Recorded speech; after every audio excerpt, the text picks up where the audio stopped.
Hey folks, I wanted to make a quick video today on Volkswagen, air-cooled Volkswagen stroker engine cases, old school style. What exactly do you have to do to put a decent sized stroker crank in one of these air-cooled engines? I'll try to show you here, take you off the stand.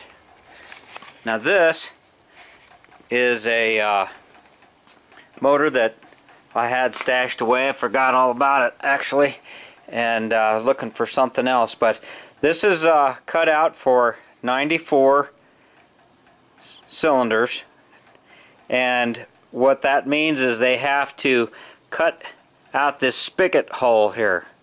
Now you look at this little dip right here in the bottom by my thumb. That's clearance for the crankshaft. The stock crankshaft is 69 millimeters on the 1600 models, and if you want to go to some fun, a 78 or a 82 millimeter, when you put that larger crankshaft in there with counterweights, you run into all kinds of clearance issues, and how you address these is you just grind the material away.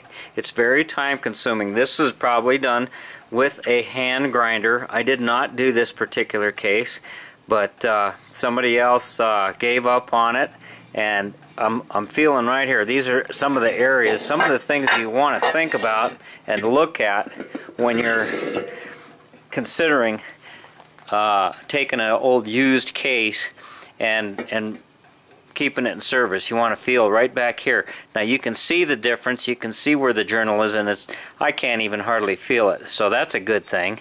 And this case was cut once, line board, and you can see all these shiny spots here is where you have to have clearance for the connecting rod bolts, the connecting rod heel, and the counterweights on the crankshaft. Can you see that in there?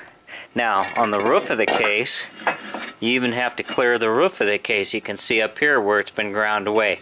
The only way to really check, because so many people made different crankshafts, is you have to set just like you were building it, put some bearings in there, set your crankshaft in there, and try to turn it, and then take a magic marker or some bluing and mark it so you know where to keep grinding. And it's just repeat. Very time consuming. In the beginning you could probably get by without having to do torque it down, because it ain't even going to come close to turning. But as you get closer and closer, you want to put both sides of your case together with the crankshaft in it, just as if you were building it. And you're going to want to put your camshaft in there too, because you're going to have clearance issues here. This is where your cam bearing sits. Camshaft's going to sit right in here, and as it swings around, there could be spots that you'll hit on your camshaft too. You're stuffing 10 pounds of shit in a 5-pound bag for sure, so you really have to be careful. You can see the clearance marks on the roof of the case. This is the top of the case. Here's where your oil strainer goes on the bottom of the case here. You can recognize that. One of the other things that was popular to do when you increase the size of those spigot holes, you run out of metal. It gets kind of thin right back in here.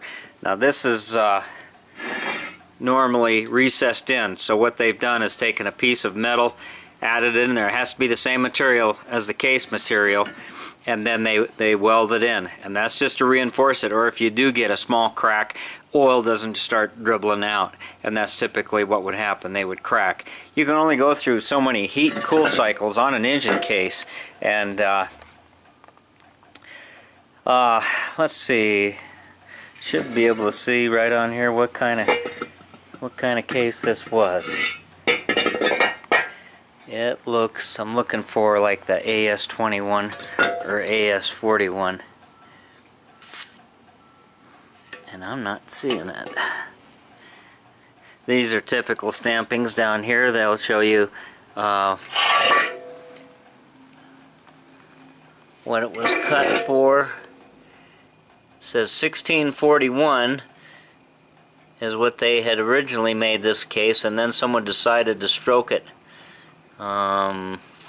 This must be the date, 2/24/1998, and it looks like they made a 1641. You don't normally have to do any of that I just talked about to make a 1641, but I wouldn't waste my time making a 1641. No sense having thin wall cylinders. I don't think you gain that much horsepower for that long of a period of time. So anyhow, you have to decide whether you want to take an old wore out case and pay somebody to do these modifications, do them yourself. It's most likely the average guy isn't going to be able to weld behind number 3, and you might not.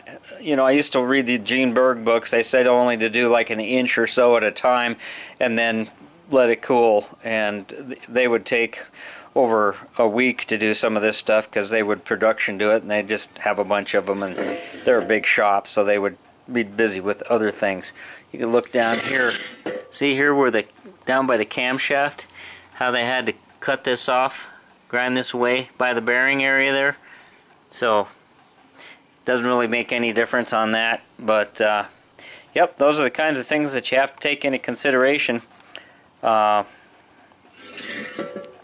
you're going to put a big crankshaft in an engine, and it is worthwhile.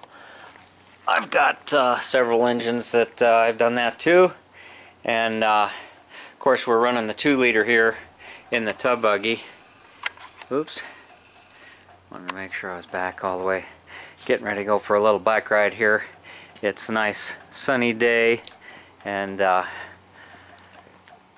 Valerie out here in the street. Battery's disconnected.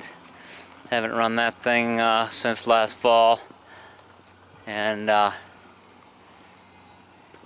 finally getting some of this stuff broke up. Instead of going for a ride, I should probably bust this up. Anyhow, I'm babbling.